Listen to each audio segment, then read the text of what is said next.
Bonjour, j'espère que tout va bien chez toi, sinon je suis de tout cœur avec toi.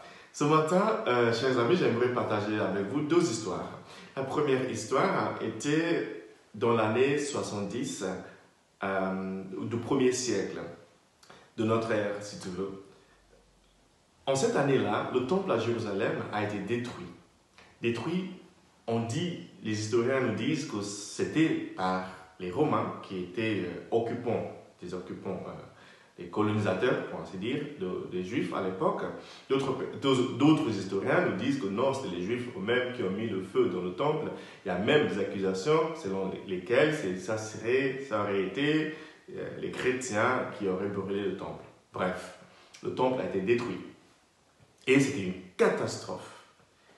Une catastrophe totale. Donc 15 ans plus tard, dans l'année 85, il y a des chrétiens juifs qui commencent à se poser la question, mais qu'est-ce qui s'est passé avec notre temple? On n'a plus de temple. Donc il vient chez Saint Luc, qui était disciple de Saint Paul, pour lui dire, mais il n'y a plus de temple. Paul est en prison. On fait quoi maintenant? Où est le centre de gravité? Voilà, à quoi on va se rapprocher maintenant? On va s'accrocher à quoi maintenant? Et Luc écrit évidemment son évangile que nous lisons ce matin, qui est tiré de l'évangile selon Saint Luc, chapitre 21, de versets 20 à 28, pour leur dire, écoutez, Jésus avait déjà prédit auparavant que ces événements-là vont arriver. Mais Jésus vous dit, et ça c'est la première chose que j'aimerais partager avec vous ce matin, lorsque vous êtes au milieu des catastrophes, des difficultés, redressez-vous et relevez la tête. Parce que justement, les catastrophes, les difficultés ont tendance à nous faire deux choses. Première, à nous paralyser, c'est-à-dire on baisse les bras, on n'a plus envie de faire quoi que ce soit parce qu'on croit que de toute façon, plus rien ne fonctionne. Ça, c'est la première tentation. La deuxième tentation, c'est de fuir. C'est de s'activer dans plein de choses pour ne pas justement relever la tête et regarder la difficulté en face. Et Jésus dit aujourd'hui, non, ces deux solutions-là, non. Redressez-vous, relevez la tête, regardez vos difficultés en face et faites le nécessaire. Là, on était dans l'année 85. 10 ans plus tard, les chrétiens sont de nouveau persécutés par, maintenant, toujours, l'Empire romain. L'année 95. Et l'empereur continue à persécuter l'Église et tout le monde de nouveau est paralysé.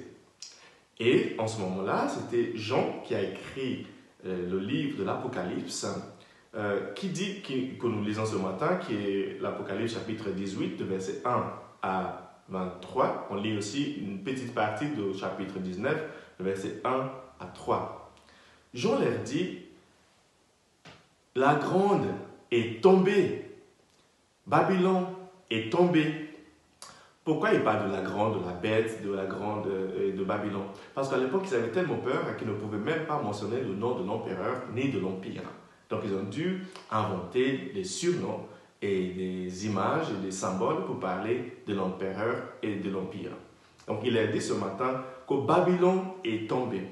Babylone était déjà un empire très grand 600 ans avant et ils ont vu l'empire tomber. Et Jean les rappelle aujourd'hui que si le grand Babylone à l'époque est tombé, celui-ci aussi va tomber. Donc parfois, quand nous sommes dans la difficulté, c'est important de pouvoir se référer à ce qui s'est passé dans le passé. Regarde ce que tu as déjà fait dans le passé et dis-toi, celui-ci aussi passera.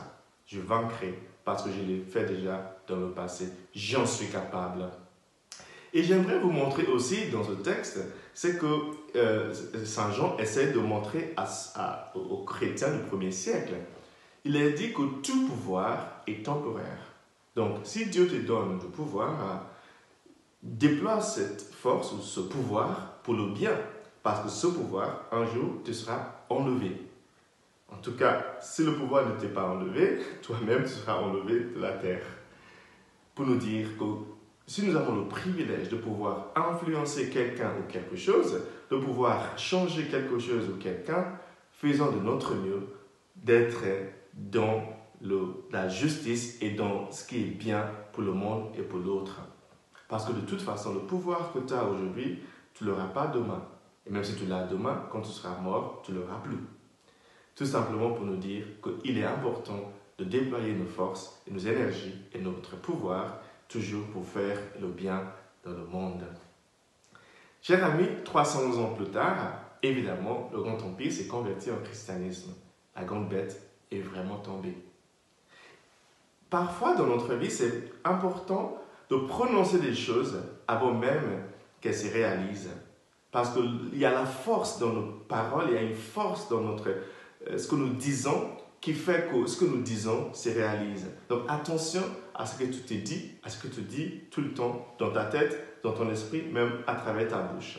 Parce que les choses que tu dis vont se réaliser dans ta vie. J'espère que tu auras une belle journée aujourd'hui et que Dieu te bénisse, le Père, le Fils et le Saint-Esprit. Amen.